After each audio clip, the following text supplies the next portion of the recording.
Welcome back, everyone, for a great another talk today. We're at the Together for Sharon podcast, episode 5. I'm Sharon's son, George, alongside me, or in the next room. It's my wife, Greta, Sharon's daughter-in-law. We were my mother's caretakers after she was diagnosed and fought Parkinson's disease for around 15 years. Unfortunately, she passed on 1/1/2020, but we started TogetherForSharon.com in my mother's memory. Today, I wanted to welcome our guest, Margaret Preston from Power Over PD. And before I let her jump in, I just want to let everyone know that this organization has meant a lot to me. I feel like we've been not just family, but known her for even like several years, although we never got an opportunity to speak. But what this amazing organization does is use supportive exercise and wellness to reduce symptoms and slow the progression of Parkinson's disease and other neurological neurodegenerative diseases. One quick point is, unfortunately, my mother was very strong, independent. She didn't really want us to even know that Parkinson's was kind of taking over her life. And in a tough way to start out a great podcast, but we get right into it. And I feel that if we had met you and we had maybe used some of these incredible techniques, could have slowed it down a little bit. So hopefully that's something we can all touch on. But again, I wanted to welcome you. Thanks for joining us. Thank you so much for having me. I'm excited to see you all in person and have a connection and a great conversation. I agree. Nice to meet you, Margaret. Meet you. So if you want to start, I guess, tell us a little bit about yourself and then, about the organization a little bit more, please. Sure. I think like most people, you don't know a lot about the disease until it affects you or your family. We were certainly in the same boat. I was in the same boat. We all think of Michael J. Fox. We think of a tremor. We think the disease is synonymous with a tremor until it impacts you personally through a loved one or you personally. I think we didn't know a lot about the disease until my father was diagnosed 5 years ago with Parkinson's disease. Up until then, it was very hard to kind of piece together, because we didn't know a lot about the disease, piece together what we were seeing. So we saw a myriad of symptoms or a myriad of changes, but we didn't know how to navigate it or what it was. Ultimately, he was, of course, diagnosed with Parkinson's disease in 2018. And as a result, we started Power Over Parkinson's to serve those living with the disease.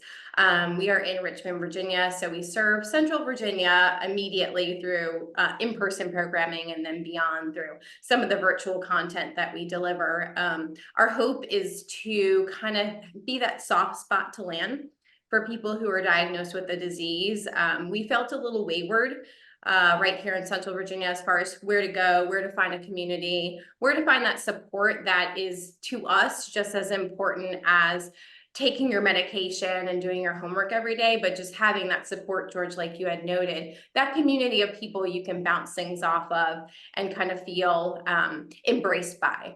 So not having found that upon my father's diagnosis, we wanted to create that kind of, like I said, soft spot to land. And we do that through, as you noted, exercise, wellness, education, all the things I think it takes to live well with the disease, in addition to, of course, seeing your neurologist and doing everything you should be doing from that aspect. So that's a little bit about us, where we came from, where we are today.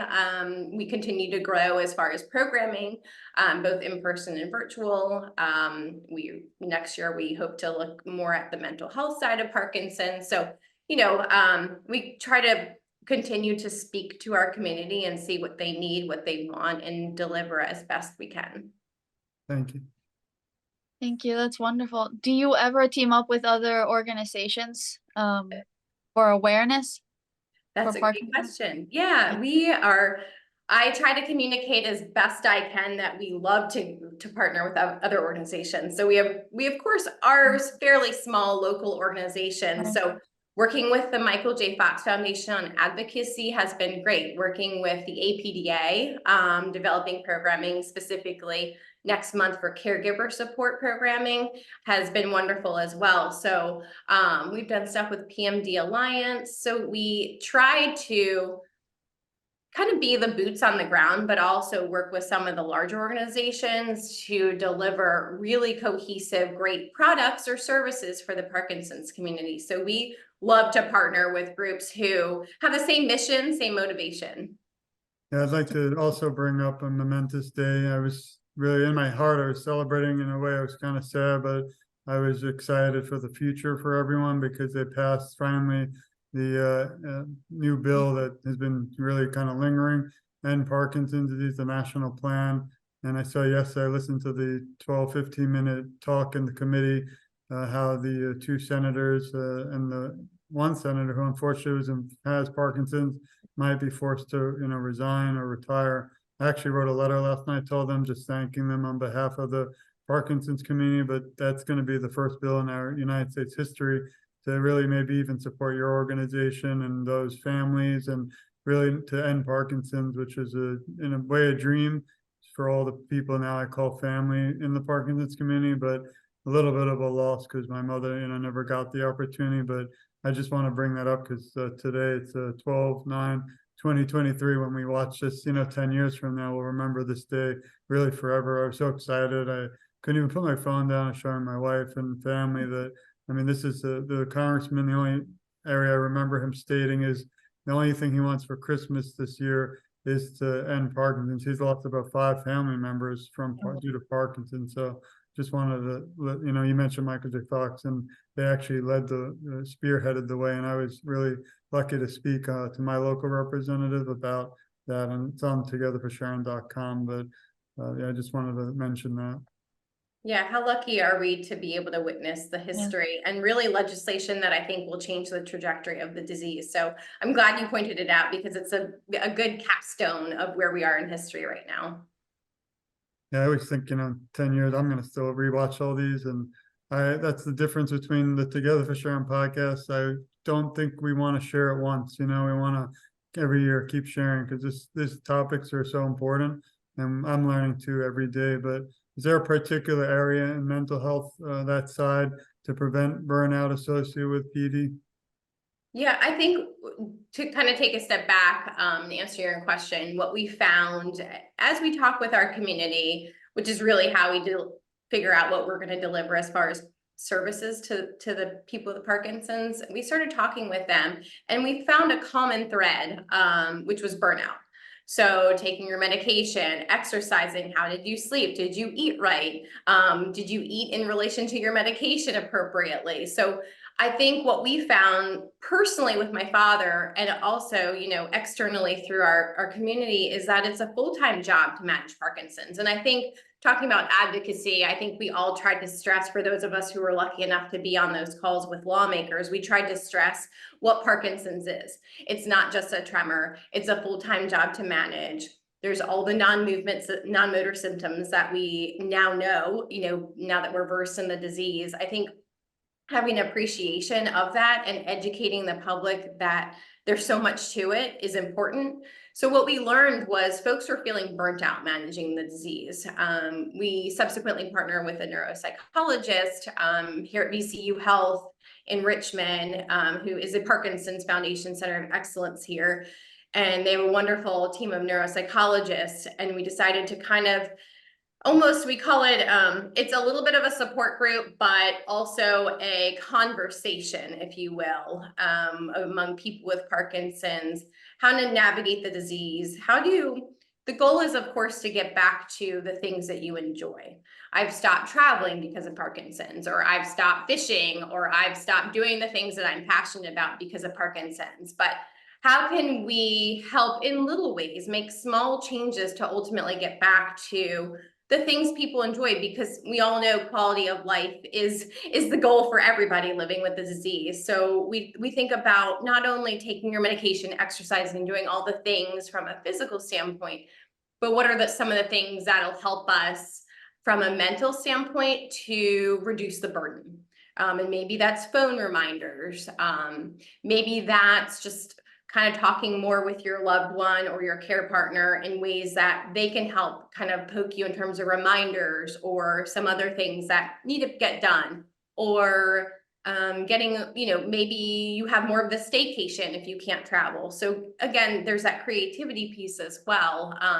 But we do want to start or continue on and kind of focus on this mental health side, and as it is associated with the burden of disease. Yeah, I think that's really important because depression too is something that not a lot of people might be open to talk about, but you know, everything you've now have this diagnosis, and now you look at yourself differently, and those around you might look at you differently. So I think it's important, but the key is community. Community is what will help, everyone get through it. But can you tell us more about the Parkinson's League activity? Yeah. Parkinson's Activity League. Yeah, thank you so much for asking about that. That Yeah. was one of our early programs, our very first programs that we developed after creating POP. Our Parkinson's Activity League, or PAL, is our group where we call it a support group on steroids. So we're not necessarily in our circular chairs, where there's time for that, of course, but we're out doing things. So we've gone axe throwing, believe it or not. We've gone to the driving range. We've played shuffleboard. We've gone to places like Drive Shack and Top Golf. What else have we done? We've gone bowling. So we do fun things every 4 to 6 weeks with people with Parkinson's and their care partners. So these are free events that we host. People come out, have a good time. They have lunch together. And that support group naturally occurs through activity, right? So if you're just like playing around with someone and having a friendly competition, then you just start naturally talking about disease. Yeah. What works for you in terms of your medication? When do you take it? What are some things to help you with sleep? These conversations naturally happen, but we've created an environment that's hopefully fun, and people walk away feeling uplifted by the community that we've been able to cultivate or provide for them. Also, getting them moving is, of course, this kind of like the underlying secret that we kind of throw in there, because it's good, of course, to move and get out. But the PAL program is something that we're really passionate about, because there's a lot of barriers associated with the disease, financial, of course, the stigma associated with the disease. We usually we take these local businesses in partnership, and they close down to our community. So it's almost like a private event. Wow. So people feel comfortable. It's free. There's, there's not that financial burden. People feel comfortable to come out because it's just people just like them with their care partners. And then it inadvertently gives the care partners a chance to meet and chat. And then they kind of create their own network too. So we love Incredible. our PAL program. Wow, sounds fun. Yeah, it's a lot of fun. And it's really neat to see our folks like chuck an axe at the wood board, Yeah. right? Or even the little stars. It's fantastic. And they're getting to do things that they wouldn't otherwise do, with a little push from POP, but hopefully they walk away feeling fulfilled. What does your father say about, all the work you've done? I know my mother, if she knew what we were doing today, she'd be like, don't waste your time, just worry about your family. But it would have been nice to see, like, she sees how big we've gone. Again, we started the website just because I felt alone as a caretaker, and I wanted my mother to be remembered. But then I thought about a few months ago how about 1 million people are affected in the US with Parkinson, but then because of the World Parkinson Congress, I learned there's about 10 million in the world. And that's when I started another type of journey, and, covering other individuals' journeys, because it's not really just about me and my mother anymore, but everyone as a family. So do you ever or you ever had the opportunity to see what he feels? Yeah, well, I see it every day in partnership with him. I call him patient zero. He's the first one I go to with ideas. I can bounce things off of him because he has the disease. Also, of course, he is, it's the silver lining of him being diagnosed with Parkinson's, in terms of us being able to work together. You're thrown into these opportunities that you never thought life would take you. So now we are, father, daughter, but we're also business partners with meetings, and we connect with our board. So it's been nothing short of rewarding for the both of us. We have a running joke as far as who's really the brains of the operation, and we haven't determined who it is just yet, but we'll figure it out with a little push and pull going back and forth. But I think he's tremendously uplifted by what he's been able to accomplish as a result of his disease. He's always thinking about what's next. He is talking with folks. Not only is he a participant at our exercise classes, but he's always talking with folks, getting ideas of things that we can do. He was a businessman by trade, but kind of got stopped in his tracks, as a lot of people do with the diagnosis. And, you know, I think this has just been such a wonderful and tremendous outlet for him, in that he's kind of been able to have a little bit of that business feel still in creating POP and figuring out what services to offer to meet the needs of the community. So he's been, I think, really, really excited about the things that we've been doing, and excited about what the future holds for POP. I think it's incredible that he had this diagnosis and decided to be proactive about it and create this from it with you. I think you're both in a very unique position, and you're both lucky to have each other. Thank you. know, Yeah, I mean, wonderful, I think wonderful. like most families, we had our moment or few months of wallowing and feeling like, wow, Yeah. we didn't expect this, and feeling sad and going through all those emotions. But within 6 months, we found, a way to give back. And we were both passionate and ready. So, we haven't looked back since. No, I love it. What do you think the future of advocacy for Parkinson's holds? Like, what are ideas or? Yeah, that's a great question. I think I touched on that a little bit at the beginning, telling my Mhm. story, but I'd love to see the continued education of the disease. I think, and George, you might be able to attest to this, I think there's a lot of misunderstanding about the disease as far as who gets it and what it actually looks like. It's no longer the old white man's disease, and it's also not just a tremor. So to me, advocacy looks in the form of education. And that's something that I'm passionate about, because I guess personally I'm passionate about it because my father doesn't have a tremor. He doesn't have a significant tremor at all. He has a lot of non-motor symptoms, the dyskinesia, of course, but a lot of the non-motor symptoms of the disease. So, if he had a tremor, maybe would have been easier to spot, but and caught sooner potentially. But I think that's probably why I'm passionate about educating the population and folks around the country and world about the disease, because it's so much more than a tremor. And we see the young onset population. We see so many, an array of folks with diverse backgrounds getting the disease. So I think educating about the disease and what the symptoms look like, and the myriad of symptoms and the associated treatments is really important. I Yeah. agree. Education is key because one person with Parkinson's, that person with Parkinson's. Yes.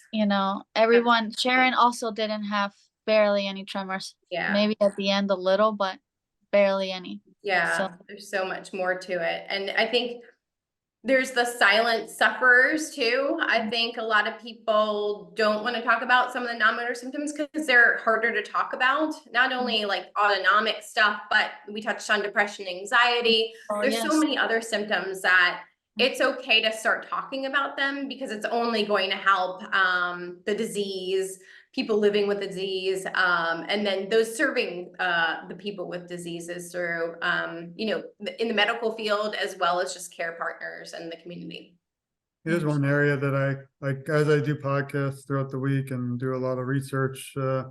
I've noticed there's a few things, but one is how can we reach more? And I don't want to leave them behind, but I'm trying to reach not just the Parkinson's community anymore, but those who don't have Parkinson's and those who are not caregivers of Parkinson's, says my hand. Because, I feel that if we don't get everyone obviously involved, because it's all a team. It's the whole country, the whole literal world.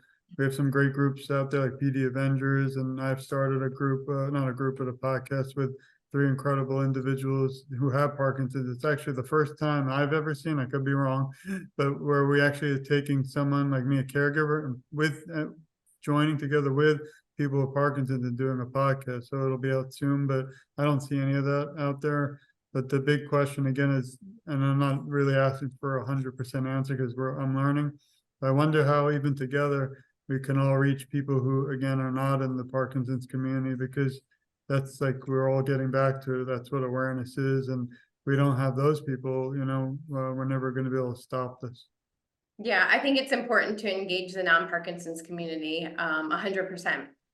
If you think about it, and the numbers as they continue to rise, the likelihood of being touched by Parkinson's, if someone's saying it doesn't impact me or my family, the likelihood of it ultimately touching them is high, and it's only growing, as we know. So, we do a lot.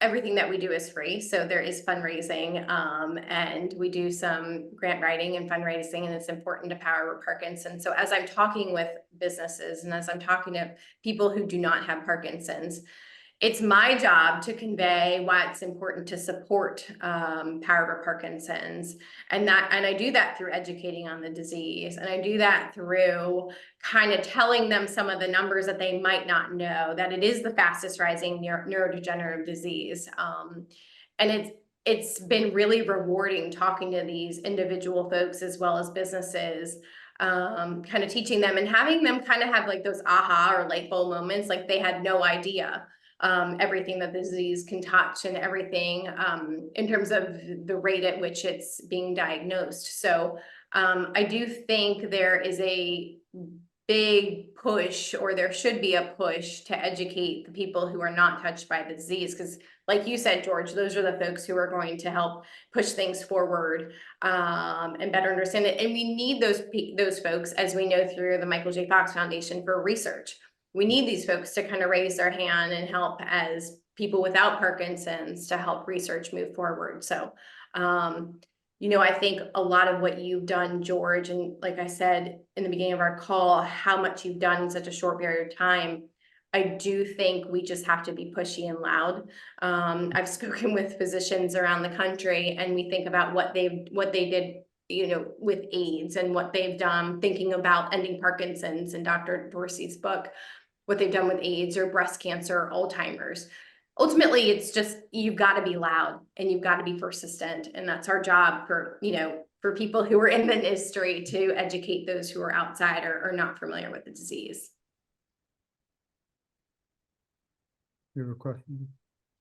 I had one follow-up though, is I don't get often a chance to ask this, but because I was a son of someone with Parkinson's and you're the daughter, it's a good time. Obviously, we're not 100%. I've been finishing the End Parkinson's Disease book, and I had the lucky opportunity to interview a lot of the doctors who wrote it and the researchers like Dr. Dorsey. And we're not sure it's a genetics. It could be, I think my mother had something to do with in her home. She had a nice home, but she had over the years mold and termites and insects. Who knows what happened. Now today they kind of say it's all like, friendly, grass friendly and animal for all this stuff. But I wonder, do you ever worry, like, I know we probably don't have time because we're always busy in our day trying to look for the positives, but do you ever wonder if it could happen to you? Because I always say, I'm not just fighting for everyone else, but I might be fighting for me too. You never know. So yeah, I think that's a great question. There's elements of being children with those living with the disease or have passed from the disease, a little personal fear. But I hate to be Pollyanna, but even if we didn't have that in our potential future, there could be something else, right? None of us are free of burdens as we age, I suppose. So I try not to. I think while it's easy to let your mind go that way as a child with someone with Parkinson's, I think it's more beneficial to kind of just compartmentalize and put that aside. Especially as we learn what's causing the disease. And I think Ending Parkinson's does such a fantastic job outlining what's real and what's not, where the disease starts. There's so much research, gut brain research going on in terms of where it starts. We live in a wonderful time where there's a lot of research around traumatic brain injury. So I think being hopeful about that research is easier than being fearful of what lies in the future, if that answers your question. thank you. Thank you. Margaret, are there any projects you're working on right now? or in the So future? many projects. I have the gray hair to show for it. So, like I said, we're passionate as we move into next year, thinking more of the mental Yeah. health side, working on educational program related to that. We continue to host our Pop Profile series where we've had the Right. pleasure of speaking with doctors, therapists, patients, those living with the disease, through our interview series that lives on YouTube and ultimately becomes a podcast. So education, as I've stressed throughout our discussion, is on the forefront. Projects as far as kind of new things happening. I think I touched on us connecting with the APDA and serving care partners. POP to date has not directly served care partners. Care partners are welcome at all of our events, PAL, etc., as I've noted, but we heard a lot of rumbling over the last year or so of just care partners needing an outlet. We think about how important it is for people with Parkinson's to have an outlet, but care partners need an outlet as well. And kind of being able to lean on a community who understands the world that they're living in. So beginning in January, we'll have a monthly support group for care partners in partnership with the APDA, which we're really excited about. Is that how you came up with the name? Did you call your father Pop? Is that actually? So that's a great question. I just heard you mentioning while you're saying Pop, and then I realized the power of it. I'm like, I love to hear it too. Yeah. Oh, yeah. It's No, like the I wish sweetest, it and it's was so that easy to remember. clever. I Welcome. wish we called it Pop because he's my Yeah. pop, but we weren't that clever. We're gonna have to change our whole thing to Mom now. What the? But I might go on record saying that's exactly why we named it Pop. Because it's really clever. I don't know, George, if I told you when we've spoken previously, I think my dad literally was like, I want the name to pop. I want it to stand out. I want it to pop. So we were like, well, pop's really cool. What 3 words can we use with POP? So Power Over Parkinson's became our name and pop became our acronym. Nice. Wow, nice. Love- But I might have to change the story now because I think you should, yeah. The story sounds cool. Likely someone listening may have just been diagnosed with PD. What advice would you have for them? I was just Try to put you asked, on the spot. that's a great question. I was just asked it. Fortunately, I was just asked this question a couple of weeks ago in a care partner support and just support across Virginia, a group that I got to speak on. But my biggest thought and advice is ensuring that you're linked up with a movement disorder specialist. I say that because they just have that added education and knowledge about Parkinson's disease. My father started with a non-movement disorder specialist, just a general neurologist, if you will. He was diagnosed properly, but didn't have that specialized expertise in the disease, was able to write a prescription for the dopamine replacement therapy, but didn't provide much else as far as all the intricacies of the disease. And we found that he just needed more.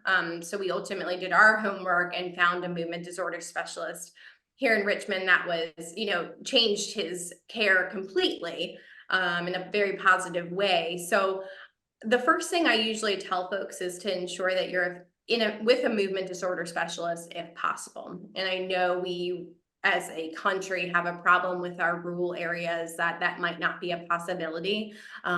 Fortunately with telehealth, sometimes, that I think that's one of the silver linings of COVID with telehealth becoming more prevalent. Hopefully maybe you can see a movement disorder specialist because we have these virtual appointments. So I think that's my first line of advice, in addition to all the things that fall after that: exercise, eat well, all the other things. But being linked up with a movement disorder specialist will really specialize your care and personalize it because those folks have that added training and expertise in the disease. Thanks. And now we made it to the lightning round. If I had the technology, play some lightning. If I play lightning, though, we'll be scared and we'll run off. Maybe someday I'm going to try that. But just a few final questions, as we really appreciate your time today. Yeah. Is there something you would do or would have done differently looking back 10 years ago? Personally, or like towards even, yeah. I mean, in your drive today, in your organization, and obviously it wasn't started, I guess, because you started 5 years ago, but maybe looking back at a, younger you, like I always say, if I was talking to George, like back, 10 years ago, would you still do the same thing today, or would you change anything? I would have gone into the neurosciences. I didn't know I had a passion for it until my father's diagnosis, but the discipline just astonishes me as far as the complexities, but it's so fascinating. There's so many amazing clinicians, researchers within the field who work tirelessly for those with Parkinson's and other movement disorders. And I think, if I could look into the future and see it would impact me and had a glimpse a little bit about the field, I think I would have realized that that's probably the path I wanted to go in. It's not too late. You No. never know. The kids will eventually grow up and maybe there's time for that. But I think, 10 years ago, I would have poked myself and said, hey, check out this field because it's really amazing. And, what is more important than brain and brain health? If you could have one wish granted, what would it be? Well, we all know what that is. So we have to find a cure to the disease. We have to wave our magic wand and find the cure. So, others don't have to battle this insidious disease, and loved ones don't have to see their loved ones facing this as you have, George, and as I do currently. We'd all love to see the cure. I think everything that's happening at the Michael J. Fox Foundation is exciting. I think hopefully we can have a lot of hope in what's going on, especially in the last year. So I think it's going to happen. We just have to keep pushing to make it happen. Now, if you were asked, this is the last few, but if you're asked to write a script to a movie about your life story, what would you call it? I have to make this Oh, to man. give you some. This is like the Barbara Walters tough. Don't touch my That name. was Hard, yeah. That's a really Um, tough one. Chapter 2, because I had no idea I was going to be a president of a nonprofit related to Parkinson's. And the final one, and then I'll let Greta follow up if she has anything. If you could leave the Parkinson's, just like the one we did, but if you could leave the Parkinson's community today with some words of encouragement, what would they be? Last pressure question. Yeah. Well, words of advice would be your own advocate. Get as much education, read as much as you can, be your own advocate, because it only helps make your doctor's appointments more fruitful. When you come with questions and have some information, and if you have, thoughts about a medication, don't be afraid to be pushy, be your own advocate. If you have a care partner, go in together and be a partnership, and you can never be pushy when it has to do with your own health. So I tell folks to kind of be their own advocate and learn as much as they can about the disease. Words of encouragement, it's going to be okay. Most people have a good network of friends and family. Lean on them. It's going to be okay. We all want to surround people with Parkinson's with everything that we can give them. So just lean on folks, because we are here to help support you. Do you have any final follow-ups, Greta?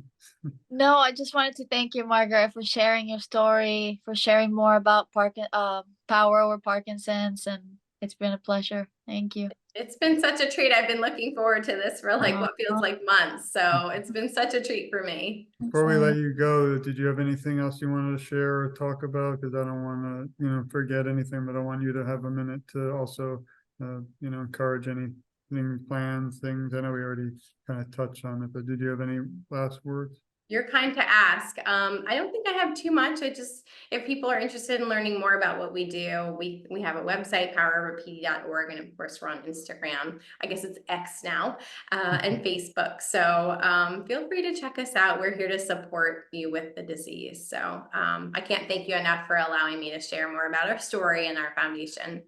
Thank you. And I'll be sharing all of that and obviously tagging you 24/7 like always. I love it. But, Don't just stop.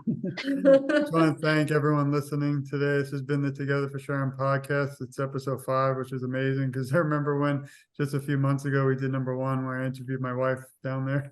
I love And it. it's just becoming like everything else, thankfully, it's becoming on a life of its own. Again, this is Sharon's son George, along with Greta, Sharon's daughter-in-law, and Margaret from one of my favorite organizations, Power Over PD, and really just wanted to thank you again for the time. And I hope everyone has at least a few minutes just to listen to this, share it, because it's not just about us talking and things. I really feel we're changing the world. We're gonna, I don't want to say the word save because I'm not a medical doctor, but my goal is that we do save so many lives. And I think by awareness and what we're all doing, changing the neurological mind. Again, my mother kind of didn't have that chance, but if others realize how important, fitness is and going to join your local community, it's really going to make a difference. So again, I want to thank you for joining us. And this will conclude our podcast. I never like to say goodbye, but this is not goodbye. It's just until next time. Remember, I have a little speech. I don't know what to do, but we all love you. We support you. We're never going to stop fighting. And I always say we're just getting started, but we're always going to be there for you. So feel free to reach out to any of the 3 of us, and have an amazing holiday too. Thank you all.